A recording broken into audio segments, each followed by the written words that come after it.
Introduction. Some people spend all of their lives believing that they have to be slaves to the system in order to make ends meet. They think that a 9-to-5 career is the only answer, that the four walls of a cubicle, or an office if they're lucky, are all that they can aspire to.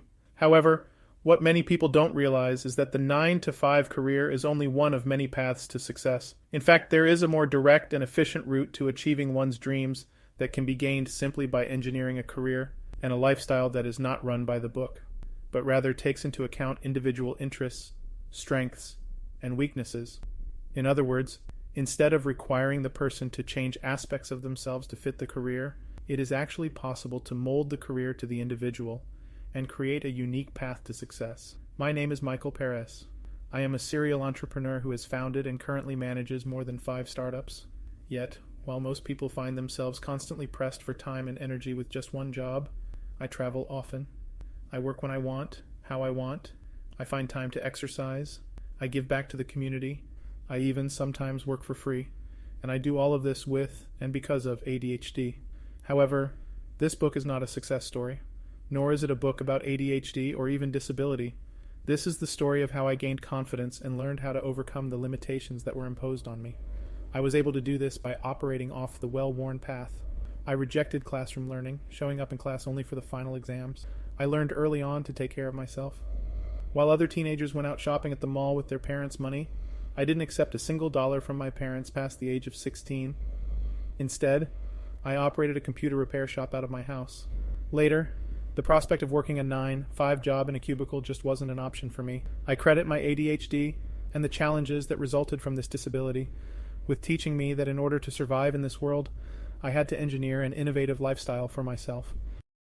I am sharing my story with you now because I believe that you too can break free of your constraints and even learn to use them to your advantage. If you are unhappy with the hand life has dealt you, let this short book be the foundation that gets you into the right state of mind and back in control of your own personal, professional, and financial success. In the following chapters, I present small glimpses into my life, along with key takeaways I learned at each stage. Chapter 1. Childhood. Living with ADHD. I learned at a young age, as I'm sure many others have, that the world I grew up in was not made for people like me. I always saw things differently from other people, even if I couldn't come up with the words to explain why. Society, starting with my own family background and extending into the education system and later expectations regarding chosen careers, seemed to reward everything that I was not and simply could not become, a normal individual. The worst part is that I know I am not alone in this experience, and that there are so many others who have tried to justify to themselves, time and time again, why they should accept the constraints and try to mold themselves to fit the standard. But I'm here to tell you that you don't have to conform, because I found a way out. I learned to make a living being who I am, disabilities and all, and you can too. Even prior to my diagnosis with ADHD, I was already different from the people around me. I was born and raised in Montreal, Quebec, in an Orthodox Jewish home with 8 other siblings. I grew up with caring parents in a good home, but the one thing I was never fully on board with was the intense religious life. Living under this sheltered environment where inquisition was not permissible and religion was at the center of life, I was able to go against the norms and find a life outside of this construct. Nonetheless, it took me years before I could develop the maturity, mental stamina, and confidence to express my unorthodox views and pursue my own path. In a way, growing up in this isolated community was a blessing in disguise. On the one hand, because the people I was surrounded by were equally as sheltered from the secular world as I was, there was no mentor in my community who could help me develop my interest in science and the greater secular world. On the other hand, my natural inquisitiveness provided me with the exceptional opportunity to assert my own values and make a memorable impact on others. Before long, my passions had manifested themselves into practical skills and had attracted the interest of many other members of my community. Before I knew it, I would be running my first business out of my bedroom, repairing and building over 300 computers for my school and a nearby Jewish girls' school. What I want you to take away from this short trip down memory lane into my religious upbringing is, simply, that your difference can become your strength, if you're willing to invest in it. Maybe this is too much of a cliche to start with, but hang in there because this is an important concept, and one that is too often taken for granted. Doing things differently from other people, and seeing what they don't see, is uncomfortable and hard. It is as hard as growing up with a secular mindset in a super-religious Orthodox Jewish community. But no matter how much you may feel pressured to conform by your community, your family, your colleagues, or even your religion, remember that being different is more likely than not to give you a significant advantage in both life and business. Yet, being different wasn't enough to get me to where I am now. In truth, I struggled constantly, especially at the beginning of my educational career. The education system that I experienced was not a kind and accepting environment for children with learning disabilities like me. My teachers rewarded discipline, organization, and following instructions. Their focus was mostly on Hebrew and Torah studies. You can imagine what it was like for a hyperactive, science-oriented kid like me. The things I loved were not taught in my school.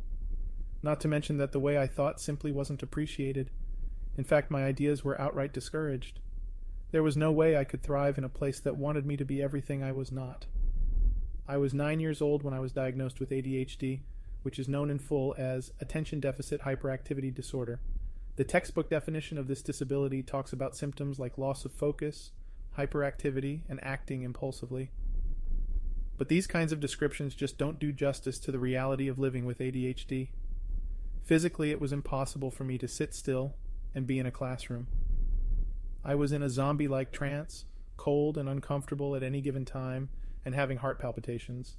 I experienced a significant lack of motivation and fell into depression. I felt hopeless, trapped in my own body, and that doesn't even take into account the side effects of the medication I took in order to function.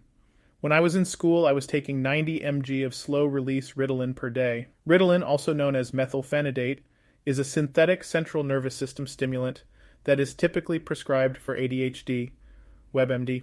When Ritalin worked, boy, did it work, and somehow all of the thoughts that constantly battled for my attention just disappeared. But it also messed me up. The side effects I experienced included depression, low energy, no motivation, and a complete loss of appetite. In some ways, the negative side effects of the drug far outweighed the supposed benefits. I suffered on a regular basis. I remember my body screaming for food while my brain told me it did not want to eat. During the day, I walked around like a zombie, and it wasn't until the clock hit 5:30 p.m. when the medication wore off that reality would hit. Disability, and any limitation in general, comes in all forms, shapes and sizes, and effects in medications. Some disabilities are just small hindrances, while others can feel debilitating beyond measure. Most frustrating are how disabilities can appear to keep individuals from achieving their dreams and goals. Yet you would be surprised by how often those limitations are imposed on us, not by the disability itself, but by our society, other people, and most frequently, ourselves. My own disability had an impact beyond the physical symptoms. It had a great impact on how people saw me and how I saw myself. For one, taking my ADHD medicine wasn't exactly something I could hide from my classmates. Every morning at 10 a.m., just as classes were beginning, I would head over to the school office to take the prescribed Ritalin pill. Because the office was located next to the main hallway, any student passing by could see the secretary hand me my pill with a cup of water and watch her check whether I actually swallowed it or not. It was impossible for me to protect myself from the humiliation and the stigma. Having to take my medication in such a public way made me appear less capable in the other students' eyes. I knew because I heard my classmates' jeers with my own ears, and I was always able to notice the respect it cost me within social circles. It wasn't long before the other students' presumptions and the school's poor handling of my disability began to influence my own self-confidence and self-perception. This was compounded by the fact that I was more or less labeled as unfit for regular English and math classes. Instead, I was enrolled in a program called GEM, which was created for children with disabilities. This meant that I had to conspicuously leave the classroom each time English or math began, which both isolated me and publicly confirmed my difference from the other children. As a result, I began to second-guess myself and to trust my classmates' answers over my own. These feelings of inadequacy persisted for a long time, and it wasn't until high school that I realized that conformity and intelligence were not the same thing, that I was more, and saw more than my classmates in school could comprehend. By this point in my life, I had become so used to hearing the discerning comments, "This really isn't important for the course. Why are you asking questions that aren't important to this topic?" And the most frequent one, "Who cares, Mikey?" When I raised my hand to ask questions in math class, these comments perpetrated my mind. Then, a day came while studying parabolic equations. I asked the teacher how the structure of an equation might change with more extreme parameters. Sneering rebukes rattled through the room almost immediately, but they didn't sting as much this time. In fact, I felt empowered. I was aware, for maybe the first time, that I had more deeply understood this mathematical concept than my classmates, because I had looked at it in a more abstract way. It was at that very moment that I understood that a good idea doesn't have to be understood by those around me. It just needs to work. So began my personal revolution and journey into experimenting and learning on my own terms, in my own way. Knowing that I could actually accomplish many things, even if the path differed from everyone else's, allowed me to believe in myself and make plans for my life. At that very moment, I felt a certain renewed sense of conviction that led me to pursue my passion as a software engineer. Before we go any further, I want to make one thing clear. Much of the pain inflicted on me because of my ADHD was not intentional. Sure, one or two classmates said some deliberately hurtful things, but I most certainly would not call myself a victim of bullying. Though introverted, I had many friends. And without a doubt, my school did not purposefully isolate me from other students or showcase my limitations. I recognized that its aim was to help me get treatment and cater to my educational needs with a specialized program. In other words, I was not persecuted for my disability, but so much that isn't intended to harm can so easily become internalized. The things people said in jest or in passing were not just small jabs, they break through the skin and seep into your subconscious like an infection. So here's my message to you. As much as you can, ignore the voices that tell you that you have to act the same as everyone else, or understand the world in a certain way. Those voices, both external and internal, are louder than you might realize. And the truth is that the part of yourself that you think you need to annihilate might just be the key element you need to get ahead.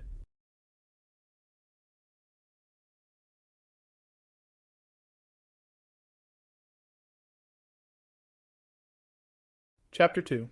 Living on my own terms.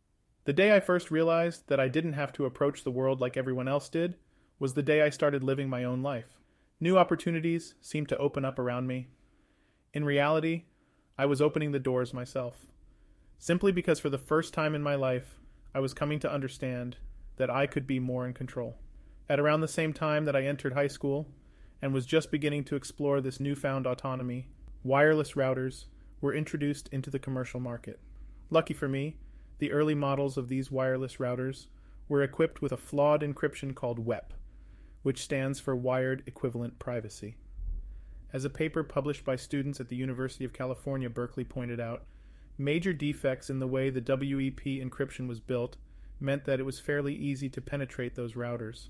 I studied that paper religiously, quickly understanding that I could use this fault to get access to the internet from my home. All that was required was 8 to 16 minutes of work, a little bit of brute force, and of course the right tools. For a sheltered Orthodox Jewish kid with little access to the world beyond my community, the faulty routers presented an exciting new possibility. Getting the tools was the only challenge. In order to pull this off, I needed 8 20-foot cables and 8 wireless and Wi-Fi keys, and boy were they expensive. Thankfully, I had just come into some bar mitzvah money. When the parts came in, I removed the lights so they wouldn't be noticed by anyone passing by, taped the keys to my roof, and voila. Access to the internet, a window into the outside world, was mine. By setting up the internet in my house, I had taken matters into my own hands. Being able to connect to the World Wide Web transformed my tiny bedroom into a portal to knowledge and understanding that ignited within me a deep love and appreciation for computers. My room became my sanctuary, and I spent countless hours surfing the web, learning and finding new strengths that had not been as evident before in the physical world. For example, while I might not have been particularly good at school, I learned that I was a natural at building and fixing computers and their components. It was through this experience that my computer repair shop was born, and I began to build up both my reputation and my independence. This long anecdote is all to say that sometimes all you need to get started is to have a good idea and to act on it. You don't necessarily need to ask permission from anyone else to start improving your life. Instead, take a look around. Recognize what skills you already have in your arsenal, and see if you can use the resources in your environment to make connections and remove the obstacles that are blocking your path. In my case, having no internet at home was holding me back. So I found a bit of research that would solve my problem, and instead of spending my bar mitzvah money on clothes or games, or hiding it away in a savings account like my friends might have done, I invested it in the remedy. Once you begin to improve your situation on your own, even in the smallest way, you may just find that the rest will fall into place. I graduated from high school in 2007. Despite my prowess with computers, My mom still had high hopes that I could be convinced to become a rabbi. Upon this conviction, she sent me to Israel to pursue further religious studies. The plan didn't exactly go the way my mom had intended. 1 year away from home launched me out of my comfort zone and exposed me to radically different views on life. At home, I had been fairly isolated. My room, with all of its gadgets, had been my refuge. In Israel, I was suddenly flung into a highly social environment. In a place where I was meant to be following a more religious path, I found myself surrounded by a more secular society, made friends with the opposite gender, and with people from different backgrounds. It was there that I finally saw with my own eyes how other people, regular people, lived. Up until that point, all I had known was the Orthodox Jewish way of life. Now I saw that my childhood experiences were far from normal. Breakdancing helped me bridge the gap between my life at home in Montreal and this new reality in Israel. Every Monday, I headed over to a famous place in downtown Jerusalem called Kikar Amerikayim, which is Hebrew for the American sector, where I breakdanced on a giant stone chessboard. My experiences with breakdancing serve as the perfect representation of this transitional period. Breakdancing introduced a completely new dynamic to my life. It required me to learn brand new skills and ways of being, and it was a catalyst for forging meaningful connections and building lasting friendships. Breakdancing also placed me at the center of attention, which was a strange feeling for me. Before then, I had always seen myself as someone who belonged on the sidelines. Through breakdancing, I gained the courage to enter unfamiliar territory and learned to see myself as a leader, not a follower. However, my experience in Israel was short-lived. After 1 year, I had to return home for multiple reasons. To start with, it was clear to my mom from the photos arriving home, showing me with girls and wearing jeans, that I was far from the path of becoming a rabbi. Moreover, if I had stayed longer in Israel, I might have been drafted into the army, which was not how I envisioned spending the next stage of my life. Lastly, the year I had spent in Israel, while eye-opening in many other ways, had been a year of fun self-exploration, not academics. I felt the pressure from my parents to pursue a more serious path forward, and that is what I also wanted. I packed up my bags with the new knowledge I acquired about the world and myself in my back pocket, and returned home to Montreal to study computer science at Dawson College.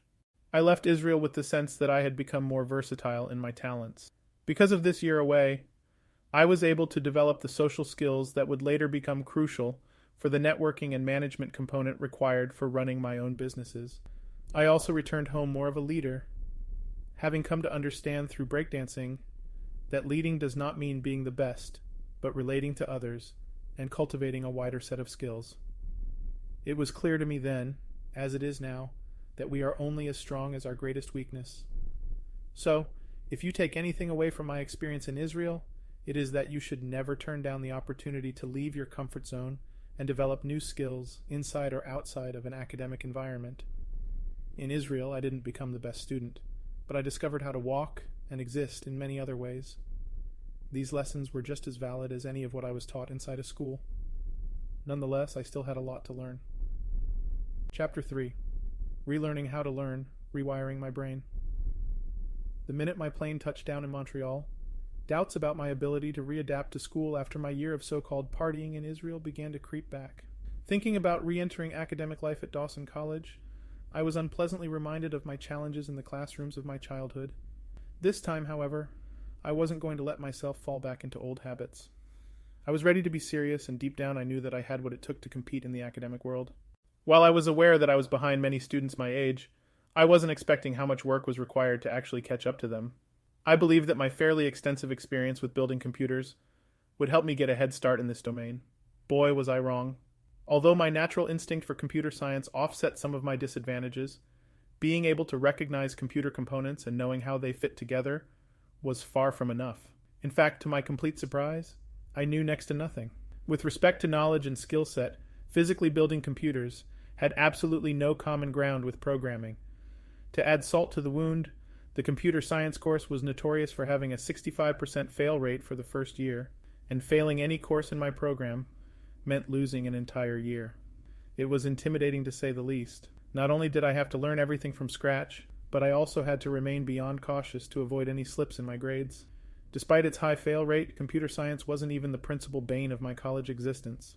You see, the great thing about computer science is that even if you know nothing going into it, you are surrounded by other students who are, for the most part, just as clueless as you about the subject. Basically, you enter the course pretty much on equal footing with everyone else. That's because the program doesn't expect you to have prior knowledge or prerequisites. All of the basic concepts were taught right then and there in that year. It helped that I had a great mentor to look up to, my computer science professor, Alex Simonellis, who navigated Java with incomparable skill, and I admired his confidence and wisdom. His impeccable skill and knowledge of the subject inspired the hope in me that one day I might reach his level of competency on any subject. I also found out that I had a natural talent for it. So, while I wouldn't say that computer science was a breeze, it was pale in comparison to the real challenge of the semester, which was math. I was enrolled in Calculus 1, but it wasn't just calculus that I had to worry about. In fact, the time had come for me to confront a problem that had been haunting me for years. I had never been formally taught math. All of those years of skipping of math class to attend the specialized GEM program for ADHD had finally taken their toll. I was far behind in algebra and had little to no structural understanding of mathematics as a whole, let alone everything else that calculus required. Again, my ADHD had dug me into a deep hole, and I wasn't sure I would be able to get out of it. If you've taken a math course of any kind, and most of us have, even if it was back in elementary or high school, then you know that mathematics is a subject that relies on cumulative knowledge acquired over time. This means that each new level of math is meant to build on the concepts that came before. That is why you learn to add after you learn to count, why multiplication and division follow addition and subtraction, why algebra comes after multiplication and division, and so on and so forth. That is, in theory, how most students are supposed to experience learning math. By the time these regular students get to college, even if they were never geniuses at math to begin with, they are arriving with years of experience in the subject. Concepts they don't even realize they've been exposed to are lurking in their brains, waiting to be reactivated and acted on. For normal students, that was the case, but I had none of that. So there I was, with zero understanding of basic algebraic operations, in a classroom at Dawson College, watching incomprehensibly as my professor explained trigonometric derivatives. I was screwed. I couldn't see how I was going to learn everything in the span of a few months, and the prospect of having to do that was overwhelming.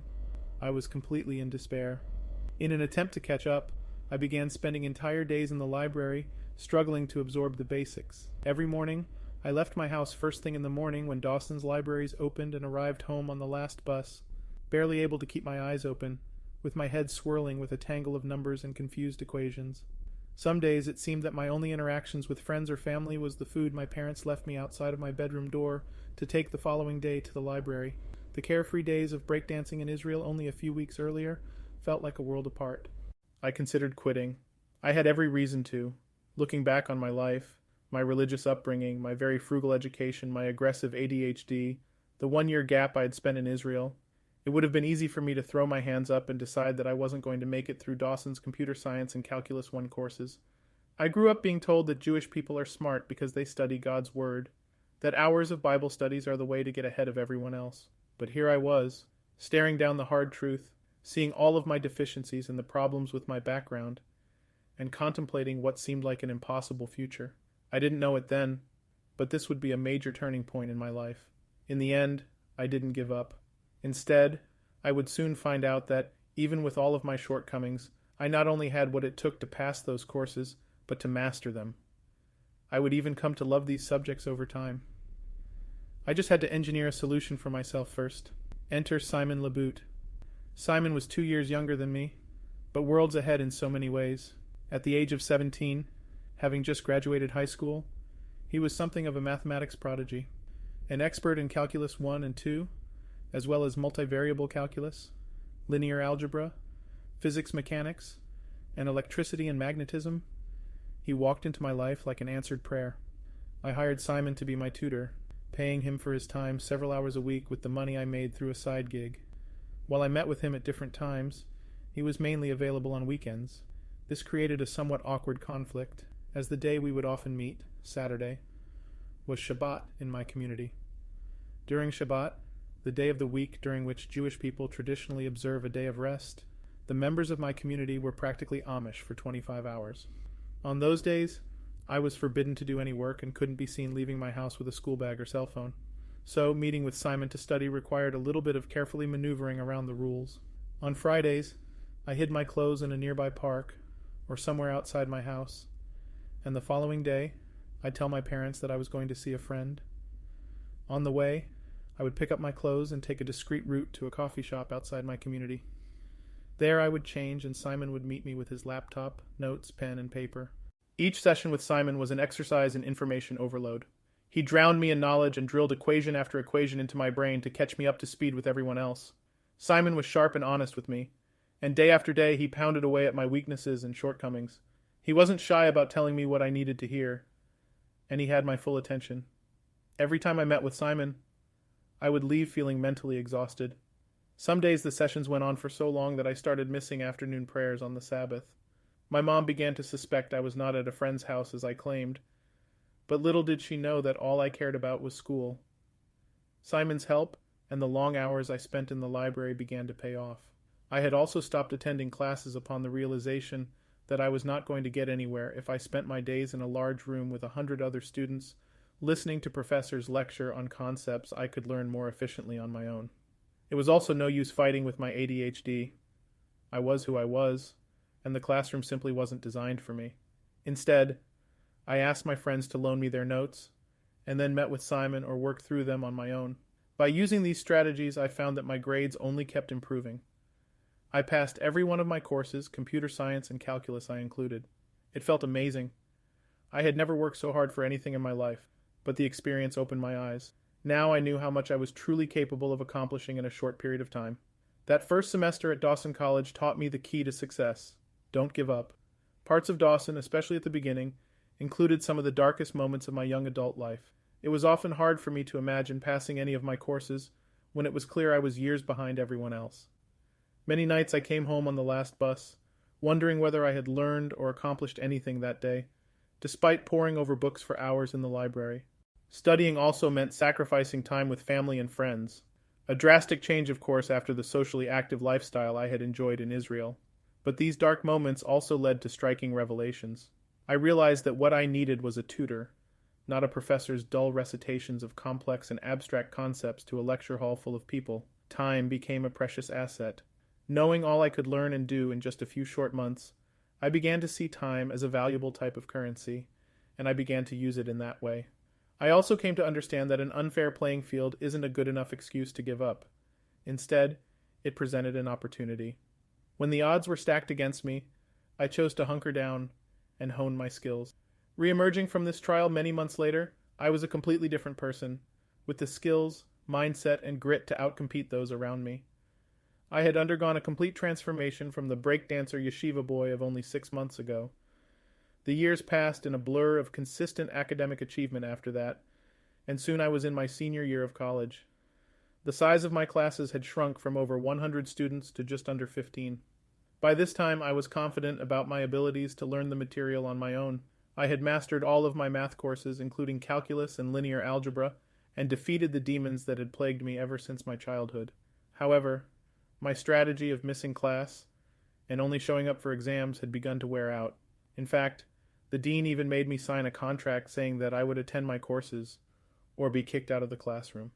If I even arrived at a class 5 minutes late, I would not be allowed to enter. For once, I went along with the normal routine. It didn't bother me as much. Somehow, I already knew my time in Montreal was coming to an end. Chapter 4. Opportunities. As I reached the last semester of the computer science program at Dawson College, a unique opportunity to network and create a foundation for my future abroad presented itself. My final grade, and subsequently my graduation, would be determined by my performance interning for a company of my choice. Usually, students pursued internships at companies in Montreal or elsewhere in Canada, but I had my sights set on something greater. I didn't really know where I wanted to go, but I felt like New York City was calling to me, and I just had this feeling that I needed to go there next. I was learning to trust my intuition, and I had already begun building relationships with people and businesses in New York and elsewhere outside of my native city. I wasn't necessarily anticipating living in a different city, but all of the pieces fell into place, and it felt like the right time to leave. In fact, getting an internship in New York was the easy part. It was not long before I was offered a place at Chabad.org, the largest Jewish organization in the world, which is headquartered in the heart of Brooklyn. Actually, it was much harder to convince Dawson College to let me go. My eagerness to intern for a company in another country came as a shock to the computer science department at Dawson College. It is possible that I was the first person in the program to attempt it. In any case, the department heads were definitely not fans of the idea. They were probably focused on using the program as a way to prepare and train students for careers in Canada, but I was determined not to be limited by location or other people's expectations of my own career and life. I had already seen what it was like to attempt to fit into someone else's box, and I had learned my lesson. Doing things my own way was the only course of action that had worked for me in the past. Plus, I had already been accepted by Chabad.org to build their mobile apps, and it was the dream job I had longed for ever since I declared at the age of 10 that I was going to become a software engineer. So I fought for permission from the department to pursue my internship in the United States. Ultimately, I succeeded, and soon found myself in Brooklyn, New York, immersed in software building. In short, sometimes you have to do the unexpected, even if it is a surprise to you too, in order to build a bridge to your future. Apart from wanting to be a software engineer, I didn't have any other plans in mind for after graduation, although I had already started to make some friends in the Big Apple. By the time I entered my last year at Dawson, I had no idea that I would be living there by the time I graduated. However, I was always on the lookout for new opportunities, and I worked hard to make sure that I never closed any doors once they were open. For example, while still in my early years at Dawson College, I cultivated strong friendships with locals of the new city, and they were still waiting for me when I arrived. Although I didn't know for sure that I was ever going to end up in the same city as those friends, having made those connections turned out to be a lifesaver later on. While I did have to plan a few steps ahead in order to get my internship, I really didn't know where I was going or what path I was following. As it turns out, that is another ingredient to success. No matter what other people tell you, you can't spend your life planning for the future because it is always going to change, and sometimes not in your favor. I'm not saying you should go off carpe dieming without a care in the world either. Instead, you should keep your goals small, tangible, and short-term. When constructing a castle from the ground up, it doesn't make sense to agonize over the final outcome. From the first brick laid to the final turret, there's too many things to do, and too many variables involved. Instead, it makes more sense to work on the wall in front of you, and worry about how to perfectly balance that brick you currently have in your hand. If you've really focused on your foundation, you can, every once in a while, take a step back to see the complete picture, and you may be surprised by the fortress your castle has become. My internship at Chabad.org was one such brick that I laid down, without having really any idea of what I was building. Surely it was the dream job I had wanted since I was 10 years old. If I wanted to, I could turn this internship into a career, and continue building and creating apps for this organization, or any other. But to my surprise, despite actualizing my childhood dream, I felt empty. I wasn't enjoying the work as much as I had expected to. It wasn't that the job was a bad one. Actually, it was great. The company was big. There was room to grow. My colleagues and bosses were incredible people. There was nothing wrong with the job. Yet still, I felt like I was missing something. In those 4 years at Dawson College, I had become an addict. And no, it wasn't to Ritalin. Actually, it wasn't any drug at all that had me in its grip. I had become addicted to the stressful and painstaking process of transformation. I loved how it felt to ace a math exam on concepts I didn't even know existed only a few months before. I had learned to thrive working under tight time frames, and I reveled in the thought of accomplishing what others believed I couldn't do.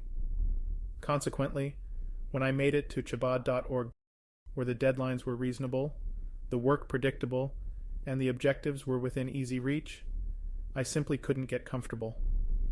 Once my internship finished, I decided it would be time to move on and work towards something greater.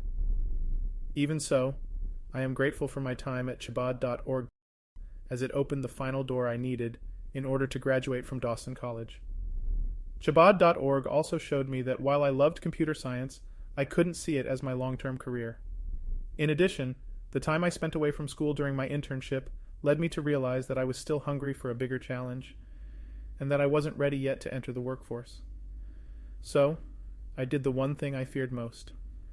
I went back to college to pursue a degree in mathematics. the field that had been my torment that first year at Dawson, and the one subject that most reminded me of my weaknesses. At this point, I was 24 years old, and I could feel the pressure to make money and enter the workforce. I had what felt like all of the skills in place to earn a good salary, and to finally sit back and enjoy life more. In many ways, it did not seem like the right time to go back to school. Yet, returning to school also felt like an opportunity that I wouldn't necessarily get to experience at any other point in my life. There was also so much left of New York that I hadn't seen or explored, and I knew the last thing I wanted was to return to Montreal. So, while I could have followed the money and applied to another job, I followed opportunity instead, and I would recommend that path to anyone, especially those in business. Studying or any learning opportunity really is a luxury, no matter whether the subject matter directly relates to a career or not. There are so many students in college who don't know what they want to do, who are so often pressured by family, friends, and society to make a decision. What they really need to hear is, and if this applies to you, listen closely, it is all right to not know the outcome of a degree. It is important to make the most of any course, regardless of whether that will lead to a future profession. For example, a student can still learn a lot from studying psychology, even if they don't ultimately become a psychologist. Understanding human psychology will almost certainly translate to the workforce, simply because that psychology student will acquire a better understanding of how to navigate their relationships with others, even if the job they ultimately get is in finance. The Dawson College Computer Science program had prepared me for the world in so many incredible ways, but that didn't mean that I had to become a computer engineer. Having completed my internship at Chabad.org, I could now see how easy it would be to remain in the workforce.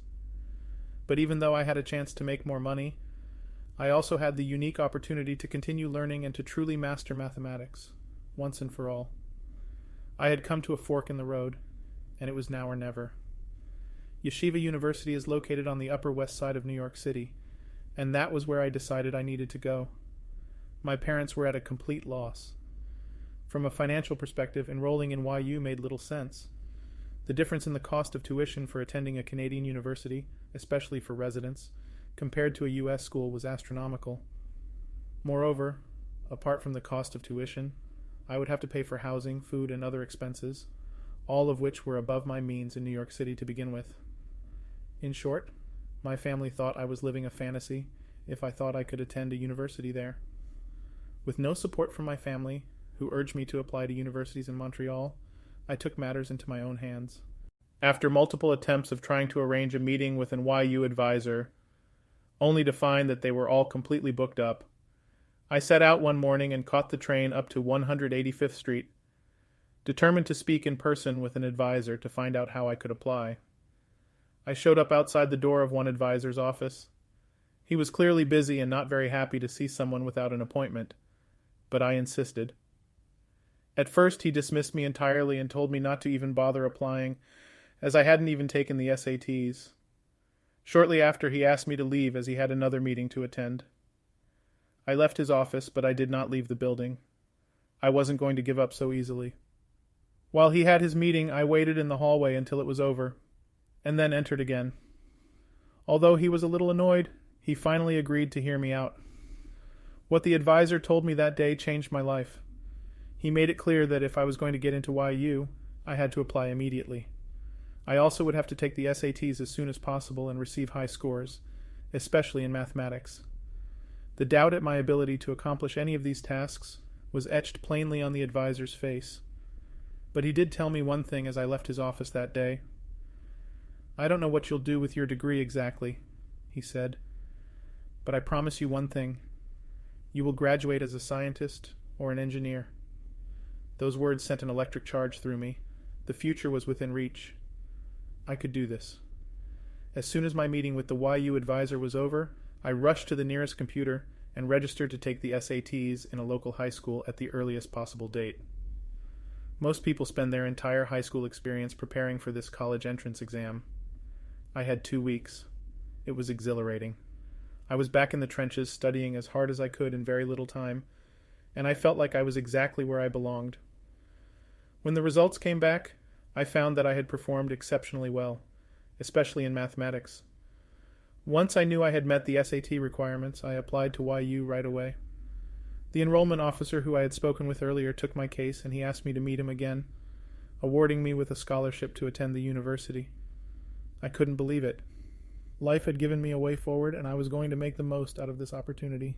My parents still didn't fully approve, but it didn't matter because I had decided to go through with my plan using nothing but my own means. Even with a scholarship, it wasn't easy.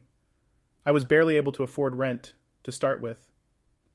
For the first few years, I actually lived in a friend's walk-in closet, even sleeping diagonally across the floor because my body didn't fit lengthwise across the room. Thankfully, Pythagoras' theorem had my back. The last 3 semesters, I lived on a friend's couch. I didn't feel like I needed a big place to come home to anyways.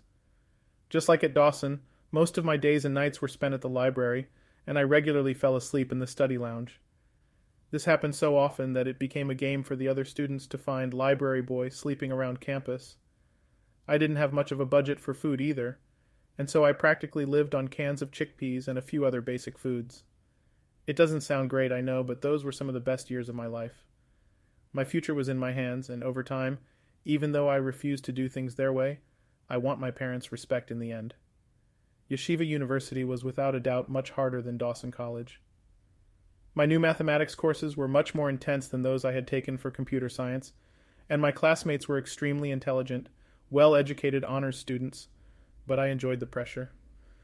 By this phase of my life, I was already experienced in academia, myself, and I had my own tools. I took this time to perfect my skills and unconventional methods. Having mastered the art of self-learning, I no longer needed teachers. All I needed was the course syllabus and a colleague's notes. As the courses became harder, I got better.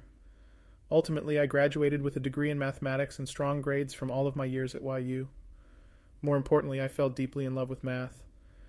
I had come so far from the boy who was ridiculed for raising his hand in class so many years ago. Chapter 5. Startups. I was 27 years old, and I had just spent nearly 8 years of my life studying and learning how to traverse life on my own terms. On the morning of my final exam at Yeshiva University, I felt the weight of those previous 15 semesters on my shoulders and in my mind, and I knew that I was about to face a new test. How would I put all of that knowledge to use? The exam in front of me was almost inconsequential in comparison to the challenges that were coming. For my entire life I had been a student. Now a new chapter was waiting to be written, and I was finally ready to build my own empire. I returned home from the exam at 11:30 a.m., feeling a strange sense of freedom wash over me. I was done studying, completely done. Everything I had learned and accomplished stretched out behind me in my memory, and I felt like I had sucked New York dry. Suddenly, before I knew what I was doing, and without saying a word to anyone, not even my friends or roommates or parents, I started packing my bags. I only grabbed the essentials and left the rest behind. Within 1 hour, I was on a bus heading to the airport. All I knew was that I wanted to completely smash that reset button and start from the ground up. In order to do this, I needed to go somewhere I had never been. One place in particular came to mind. Throughout college, I spent my free time between studies watching Entourage, and the California depicted there seemed like my kind of place. Naturally, I knew absolutely nothing about the real California. I didn't know where San Diego or Los Angeles or San Francisco were located in relation to each other. I had no idea what the culture was really like in each city. I didn't even know if I had any friends or connections who lived there. I had never even traveled anywhere on the West Coast, but none of this deterred me. I was heading to California no matter what. So, when I arrived at the airport with my one duffel bag in hand and $320 to my name, I asked the airport clerk to book me on the earliest and cheapest flight to California. She was confused, but in the end, she put me on a flight to San Diego for $149. Just like that, I was on my way, and I never looked back. From that moment on, my focus was set on founding my first official company on the West Coast. I never returned to New York City. One downside of deciding to move across the country at the last minute, with nothing but a few $100s and a small bag of essentials, was that I didn't have a place to stay. I realized this mid-flight, and using the crappy airplane internet service, I searched Facebook for any friends who lived in San Diego. One result appeared, a connection I had made while networking in New York. I reached out to him on Facebook right away, asking if I could stay with him for the first few days until I knew what I was going to do. His response came almost immediately. "Mike, my couch is yours, buddy." All of the pieces finally came together. It felt like fate was playing out in front of my eyes. This feeling of euphoria and freedom continued even as the plane landed in California. Everywhere I looked, I was surprised by how closely my new reality matched what I had seen on TV. Here, it seemed, everyday people really could be glamorous. For the first time, I saw the beachside mansions and breathtaking mountains of California with my own eyes. I felt drawn in by the relaxed lifestyle and intelligence of the people who now surrounded me, and I celebrated their big dreams, even as I looked towards my own. New but not unfamiliar, California was a land of potential filled with inspiring people and places, and I connected with it instantly. It was far from New York, and worlds away from my childhood in Montreal. Here in California, I was finally free to pursue my own ambitions and make my own life, once and for all. Once I arrived, I set out to create my new companies. And yes, that's companies, plural. I already knew myself well enough by then to know that one single career was never going to be enough for me. I craved fast paces and impossible odds. Yet, I also knew that I was never going to be able to stay put anywhere for long. My experiences with ADHD, my jump in interests from breakdancing to computer science to mathematics, and my recent sudden departure from New York had taught me that I couldn't limit myself or be tied down to any one location, even if that place was as beautiful as California. Instead, I was determined to self-manage my career, just as I had managed my education. I began to construct a portfolio career consisting of multiple businesses, sometimes spanning 2 or more industries. As I focused on establishing my career, I built up a new routine. I rented a room at Chabad of San Diego State University, SDSU. My first companies were created in the coffee shops in and around the SDSU campus where I spent my days. I named them Hexatiger, a website design and development company, and Hectofox, a website hosting company. As I formed the foundation of these ventures, I took inspiration for the future from my morning runs along the La Jolla shores, which finished at the top of a mountain with a breathtaking view of the ocean. The houses that lined this route are the most beautiful I have ever seen in my entire life. Seeing how other people lived in these beautiful places, I realized that if they could make a glamorous life for themselves like this, then so could I. It was as if the next step to my journey had been laid out. With this future in mind, I set my mind on a 5-year plan and posted it on Instagram for the world to see. As of January 1st, 2019, I have 5 years to own a beautiful house on the mountain by the beach of La Jolla Shores, San Diego. This house will have an entire floor with only glass walls, so I can be consumed by nature while immersed in my lifelong dream to provide significant contributions to our understanding and reversal of human aging. This floor will be divided into 2 sections. One half of the floor will be reserved for my software projects. The other half will be reserved for my biological research. To achieve the goal above, I must spend the next 5 years becoming an expert in the biomedical/biotech domain. It's imperative I leverage my backgrounds in math and computer sciences to approach my bio training in an unorthodox and diverse manner, providing an advantage when attempting less obvious solutions. Eliminate the need to compromise on my goals due to financial necessity.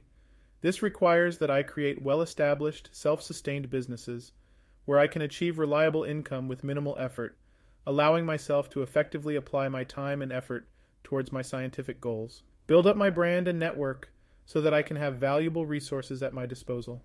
This requires that I engage with systems that provide high-quality content with a strong social reach. Due date, January 1st, 2024. What's your 5-year plan? As I write this book, I am still on the path to achieving my dream, but every day it is more in reach. My portfolio career is booming. I continue to manage my first 2 companies and have created a handful of others, including daily news websites and another that provides free resources to people studying for the GMAT. I maintain a schedule of my own choosing and travel as frequently as I want, but my eyes are always on that 5-year plan. I know that to many people this 5-year plan sounds impossible, but I have been here before. I look at it the same as if I was back in college again, studying for the SATs in 2 weeks, or learning 16 years worth of basic mathematics knowledge in order to get through Calculus 1. I know I can make it because I've come to learn that success and hard work is reproducible. All you have to do is follow a plan. My plan doesn't require conforming to a 9-5 schedule or being confined to a cubicle. I know now that I do not have to change who I am or suppress my ADHD in order to achieve my dreams. My approach to life revolves around engineering solutions that open up possibilities rather than limiting them. And the best part is, I am not the only person who can live this way. You can break the 9-to-5 schedule and engineer a better solution for yourself too. It all comes down to a few simple steps. Chapter 6. How to Break 9 to 5. In the last chapter of this book, I have outlined my strategy in easy-to-follow steps that you can use to take control over your life. Change is an important part of the process of breaking 9 to 5, but by using this word change, I do not mean that you should seek to fundamentally alter who you are. Rather, the goal of transformation should simply be to engineer a solution to meet your goals. For instance, my ADHD is a part of who I am, and no matter what I do or what medication I take to reduce its effects, I will never be able to fully get rid of it. However, I have learned to focus on new lifestyle goals that complement who I truly am. In fact, I can see now that ADHD was never truly a limitation for me at all, but a way for me to defy expectations and follow a different path. Now I want to give you the same knowledge and help you change your life for the better too. My philosophy on life change is called progressive extremism. I recommend making incremental adjustments to your life and mentally preparing yourself to adopt these changes permanently as a part of your identity. I do not advise you to try to transform your life completely all at once. Radical change that you can't keep up in the long run is pointless. Taking change slowly, step by step, and fully committing to each new lifestyle adjustment, little by little, is a much healthier and stable way to revolutionize your life. However, before you can even begin to change your life, the first step in any transformation is to break bad habits. Only then will you be able to create and follow new, healthier practices for your body and your mind and start working on your own 5-year plan. Step 1. How to break out of the bad habits. Sometimes we stand in the way of our own success. When that happens, it is impossible to progress or improve, and goals that should be easily reachable can seem unattainable. Falling back on bad habits is easy to do, and for that reason you should work on eliminating them entirely before you can move forward and make other changes. Thankfully, it isn't too hard to train certain habits out of your system, but you have to start small. First, just define a concrete behavior you want to change or develop, and focus on why you want that change. You should then work to replace the habit with a different one. You may find it easier to get rid of a bad habit if you change your environment. Each time I moved to a new location, whether it was Israel, New York, or California, I found it that much easier to accomplish my goals. Changing your surroundings can also be useful because it may allow you to imagine your success more easily. That is why, once I moved to San Diego, I began jogging every day along the La Jolla shore.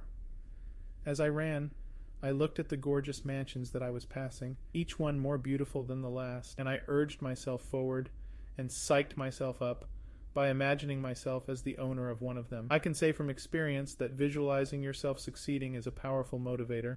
I also recommend that you surround yourself with others who have similar goals to you or who have already succeeded in accomplishing what you are hoping to do. I say this because many of the incredibly intelligent and talented people I met throughout my life made a huge difference in my plans. Without Simon Laboute, for instance, I would never have passed Calculus 1 at Dawson College, and later, I would have never joined the mathematics program at Yeshiva University. My life would have been so much different, and I don't think that I would have been as nearly motivated to succeed if I hadn't met him. So be sure to take note of the talents and knowledge of the people around you, and don't be afraid to do some networking and reaching out to new contacts if you feel you could learn more from others. Of course, breaking habits is not an easy process, so don't be worried if not everything goes as planned. You should definitely prepare yourself for setbacks and slip-ups, and unless you are operating under a tight deadline that is absolutely necessary, you should give yourself enough time to fully adjust to each small step forward. For me, relearning mathematics with Simon in order to pass calculus took hours of time and dedication, during which time I practically lived in the library. Every algebraic concept I learned was a small step forward. It takes time, persistence, and patience to make big changes to your brain, so make sure to create practical goals for yourself, and don't forget to reward yourself along the way. Once you have committed to making change one step at a time, identify what about yourself needs to go, and determine the goal that you want to work towards. After that, it's all about taking care of yourself and having a laser focus so that you can reach the objectives you have set for yourself. Step 2. Take care of your body. As individuals with distinct goals, we each interpret success differently, and we all have different objectives in life. But no matter who you are, one thing holds true for everyone. A healthy body and mind is essential to earning money and building a fortune. That is why it is not unusual for successful people to embrace health trends. In fact, entrepreneurs should treat their health and energy as if it was just as vital to their personal and professional success as it would be for an athlete.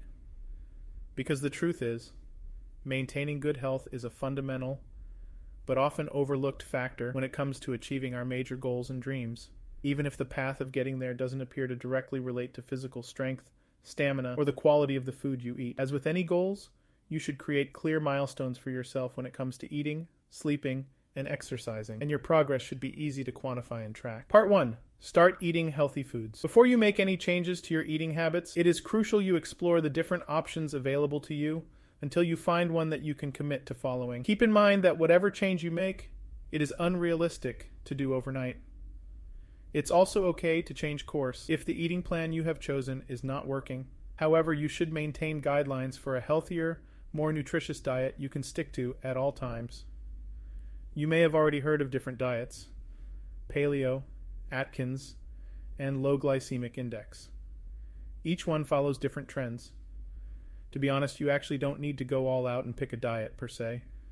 Instead, identifying bad eating habits and developing a sustainable plan to mitigate them is much more efficient. I recommend that you cut out eating late at night, fast food, large amounts of sugar. Since your mind and body is so accustomed to certain bad behaviors, it is easier to cut an adverse habit when you replace it with a better new one. For example, eating late at night can completely disrupt your schedule and have an adverse affect on your mental capacity. You could set a time of the day past, which you will not consume any more food.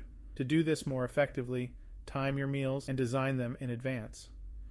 When you go grocery shopping, it is imperative that you go in with a plan and stick to it. Don't peruse the aisle or make choices about the foods you would like to eat on the spot. Instead, before you even head out the door of your home, you should already have the coming week's meals, all 3 meals per day, plus snacks, chosen with a list of all the components you'll need to buy in order to make these meals. There are multiple benefits to shopping and thinking about food in this way. Not only will you be healthier, but you'll also be able to budget your spendings much more effectively. You should also make a plan of action in case you break your commitment to eating healthily. Ask for help if you need it. Don't be afraid to rely on your community to keep you motivated. Reach out to friends and family and look for fitness buddies or others who can hold you accountable for staying on track with your eating plan. There are also many apps that you can download to track and plan food. One popular one is MyFitnessPal. You should also give yourself a time frame to reassess your meal choices and decisions about food. That way you can avoid making impulsive decisions that you may later regret. Objective. To summarize, your objective should be to outline an eating schedule that can be easily followable. Maintaining good health should be the main goal, and realistically, you should be able to get there by adhering to clear and manageable principles. Part 2. Start tracking your sleep. It is not uncommon for entrepreneurs to forego sleep for their companies. Those late nights working to meet deadlines and early mornings to attend meetings can start to take a toll on your health in the long run. However, not getting enough rest is more likely to damage your business than improve it. Getting enough hours of sleep every night has a direct impact on your success. Sleep is crucial for staying focused, solving problems, and identifying crucial areas of improvement. You can easily work on improving your sleeping habits by downloading an app. I recommend getting an Apple Watch that will send you reminders when it is time to go to sleep and collect data on the quality of your sleep. Objective. Work on going to sleep at the same time every night, and consider downloading a sleep tracking app to help you accomplish this goal. Part 3. Create a fitness regimen. Fitness may be the hardest, but most important, step in this section. Exercising regularly requires a high level of discipline, which is similar to the drive that entrepreneurs need to have in order to be successful. Working out consistently allows you to develop the grit and perseverance to commit to goals and endure the difficult moments that often define working life. For that reason, if you want to be successful, working out should become a main part of your daily routine, and I recommend that you follow your workout schedule religiously. My personal workout plan commits me to running 4.5 miles every 48 hours. The rules I have set dictate that I can't stop running once I have started, or else I have to restart. If it's raining or I'm too cold, I can run up and down 100 floors at home instead. If I miss a day, I make myself run twice as much for the next 2 days. The reason why I have created these rules and consequences is so that I have a system that remains consistent, even if my plans don't always pan out. Life always gets in the way of even the best laid plans, and even the most motivated exercise enthusiasts need a backup plan and rules you can follow if you miss a day. Otherwise, you may become comfortable with breaking the rules and your will to stay committed will taper off. If you are the type of person who needs a gym, it's best not to overthink it. Just sign up. Ascribing to the feeling that you need to make good use of the money you spent on a membership can be a good way to stay motivated. You should also work on collecting data. Start taking note of your average heart rate, BMI, and weight so you can track your progress. Your fitness objectives and exercises will also change depending on whether you want to build up and gain muscle or get smaller and burn calories, or whether you just want to get healthy and start with the basic objective. When it comes to exercising, it is important to create a comprehensive workout plan that allows you to set a routine, make a timetable, track your progress, and create a plan of action in case you have to miss a day. Step 3. Train your mind. Just as it is important to condition your body, exercising your mind is also essential to becoming a successful entrepreneur. You may not realize how much the mind is involved in achievement. Earlier, I talked about visualizing success. This is just one of the practices that you can do in your head to help you get to where you want to be. Business is very much a mental game. Even money itself is really just a concept. For example, the idea of money requires us to buy into the idea that two pieces of paper made out of the same exact material are priced differently according to the numbers printed on them. So, it should come as no surprise that earning money is a similar test of mental strength. If you have started following an exercise regimen, then you are already part of the way towards developing self-discipline, which is a vital skill to learn if you want to become an entrepreneur. Ultimately, self-discipline is a state of mind. So if you want to train yourself to be more disciplined, you will have to shift your mindset completely and see the world in a new light. Part 1. Building discipline. There's a key difference between what motivates an employee to do work versus what motivates an entrepreneur. An employee is forced to get out of bed early every morning out of the fear that their bosses will fire them if they show up late. In other words, fear of losing their source of livelihood, their income, is the primary motivator. For an entrepreneur, getting out of bed every morning, even if sometimes they no longer need to, is brought on by this unwavering desire to accomplish what they set out to do. You don't build discipline out of thin air. First, you must have an end goal strong enough for you to relentlessly pursue a course of action to reach it, every single day. This is the part where you must think hard about what you want and why you want it. If it's to make a lot of money, think carefully about what that money will accomplish for you. How will it lead to long-term satisfaction? How does it correlate with your core values? Often, why is more important than the what. Once you have a crystal clear vision of what you want to accomplish, the next step is to design a plan. This is your 5-year plan to how to get it. Just like how you designed a workout schedule in part 2, but instead of fitness, this will be a plan of operation for your business or life goal. Once this plan is in place, this is where the discipline comes in. You have to learn how to motivate yourself to follow the plan and do the work even on the days where you're tired or don't feel like it. Don't let your emotions take over and hinder you from making the progress needed. Even though the results might not come right away, remind yourself of the type of skills you're acquiring and the useful connections you're making every step of the way. Every little inch of effort and progress you make is important, not only to the end goal, but towards you building up this essential muscle of mental discipline. Just like having a fitness buddy, surround yourself with successful and accomplished people that can keep you motivated and accountable to your goals. Finding a mentor is always a good practice because they can reduce the time you might spend making trivial mistakes and encourage you to keep going when you feel mentally overwhelmed. Delaying gratification. It was Freud who came up with the concept of delayed gratification, and it brilliantly describes the obstacles an average person faces when trying to accomplish something important and long-term. Getting a job is an example of our inability to delay the gratification of money. Even though we know we could potentially do better, make more money in the long run, honing our own skills and carving our own path in entrepreneurship, the majority of people dislike ambiguity and would rather take a job that might not be satisfying to curb that survival instinct. Sigmund Freud explains that when we are children, we are focused entirely on immediate gratification. The only thing we are concerned with is satisfying our immediate needs of hunger, thirst, and attention. As we mature, we learn to tolerate a level of discomfort in order to achieve a greater goal.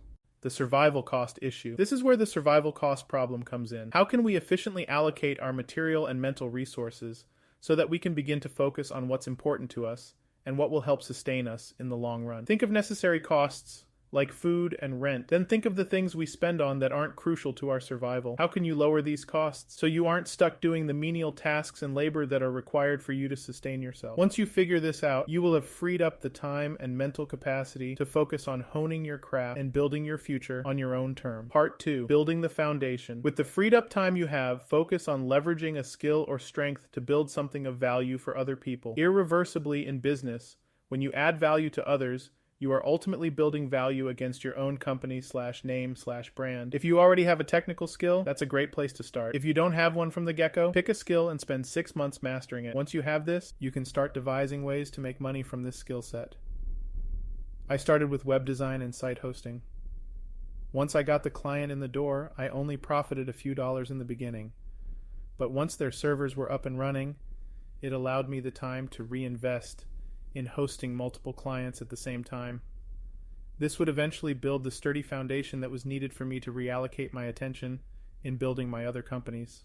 Carving out your services. Once you have a proper infrastructure in place, it is important you identify the key elements that are needed for you to step out and pursue the next steps to actualize your vision. Delegating tasks to competent people will ensure you are not stuck in the pattern-like routines that will prevent you from moving forward in your plan. But before delegation, you have to do the work and understand the difference between amateur level work and professional work. Then you can go on and build more services that can serve your overall goal. For me, it was web design, hosting, branding, social media reach, then PR. Each step required me to first master the concept, then efficiently delegate out the tasks before moving on to the next thing.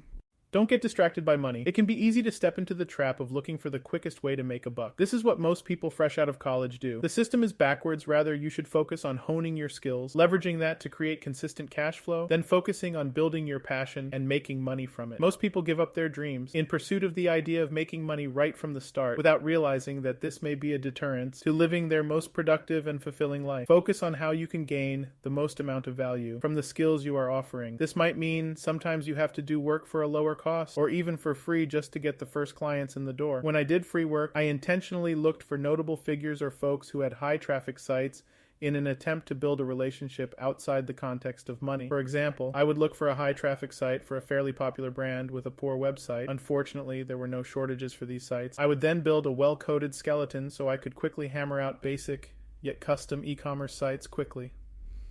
The jobs were 35% done before I even started. Over the weekend, I would build out their site, something more appealing and better than what they had, and use my social media with a growing presence to reach out to them. Once completed, I would reach out to the client. Hi, I saw your website. There's all sorts of issues, briefly list, and I rebuilt it from scratch. You can have it. Offering value before the sale has its advantages. 1. It allowed me to get free advertising as my name would go on the bottom of the site. 2. The best advertising was word of mouth, and clients were often moved by this gesture, or skeptical at times, and led to many referrals down the line. 3. I would establish trust with this client, and I would be the first person he reached out to when he needed anything. 4. The value of learning, not only a lot about coding, but also how to manage and build relationships with clients, which is imperative to running a successful company. Looking back, giving up that few hundred or thousands of dollars was a small price to pay for the return I got from some of these clients. It certainly didn't always work out, but the point here is it didn't always have to work. Doing this enough times will add fuel in the engine of the company and get things off the ground. Don't get complacent. When you start getting positive results, reward yourself for hitting milestones. Never let yourself become complacent. Complacency is deadly in the tech industry and is what will let competitors outrun you. When you hit those milestones, you can successfully delegate one aspect of one business, shift your attention to how you can further optimize these services for your clients, or branch into a new industry. Having separate companies in different industries, web hosting, content development, marketing, lead generation, and PR, I know that these services can exist and run fine on their own, or can be leveraged together to provide maximum value for the clients that want it all. This is a major comparative advantage for my business because I'm able to offer more without actually having to do more of the work. I was only able to accomplish this because I refused to let myself become complacent and always looked for the next step in my grand plan. Step 3, the 5-year plan. Your 5-year plan is the enigma of your success. This encapsulates the work you must do to edge closer to your end goal. It's a precise list of actionable steps that are realistic and trackable. My 5-year plan allowed me to go from 0 to building 5 companies, a vast network of valuable connections, and traveling several continents in a few years. 1. Make it your plan to transition from the job you don't love to the job you do. Sometimes we accommodate our lifestyles, including our work, to temporarily cover our bases, survival costs. This is often a rushed process if you think about it. You get only a few years to decide on a college major, and then from graduation, you're expected to get a related job. However, the job you might end up taking might not be one that you truly enjoy doing. Your passion is something you love doing regardless of whether you get paid for it or not. Think of hobbies, skills, and deep interests. There's an irresistible thirst for learning more about the topic or thing you can't quite get enough of. For me, it was math and numbers, and how mere digits, 0 and 1, could create an infinite number of things and connections. Discover what you love and find effective ways to leverage that to offer value. If you're an artist, it might not be as proactive to sell your paintings on the street for life, although this is what many people do. Instead, another way you could exercise the same artistic talent and skills could be through digital design. There are plenty of ways to maximize your talent through various technologies and platforms to make your services available to the world. This is what I mean by scaling. Instead of 1,000 people seeing your work walking through an event or a busy street, the internet allows you to have more reach. 2. Diversify your skill sets and work models. Develop skill sets that allow you to offer multiple services. This puts you at an advantage to your competitors because simply you can offer more well-encompassed service. Think about a service like a hair salon. Does a hair salon only offer haircuts? Probably not. They would go out of business. A successful hair salon these days not only has ample social media marketing and ads to bolster its rating, but offers a variety of high-ticket services like balayage, ombre, treatments, special occasion styles, and even permanent makeup. A hair salon is no longer just a hair salon, but a one-stop shop to fulfill a wide diversity of aesthetic needs. Think about ratios when you're designing your business plan. Your goal is to offer your services instead of 1-to-1 to 1-to-100 with less time and energy on your end. Use the web hosting as an example. Once I got one server going, I could host multiple clients simultaneously without using more resources. With a job or even an average small business, you can only make money linearly, meaning your income increases because you either raise the price or your salary increases a little bit, but you still have to be present in order for that service to be fulfilled. We want to move towards exponential models where our presence is minimally required for optimal functioning of our business.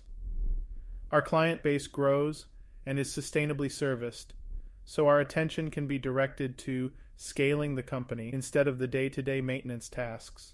3. Avoid models that are location dependent. When we are strapped to one place for our jobs, it restricts us from not only experiences, but limits our ability to work when we're away. Effectively executing a company and building towards your 5-year plan requires an adequate and consistent amount of effort.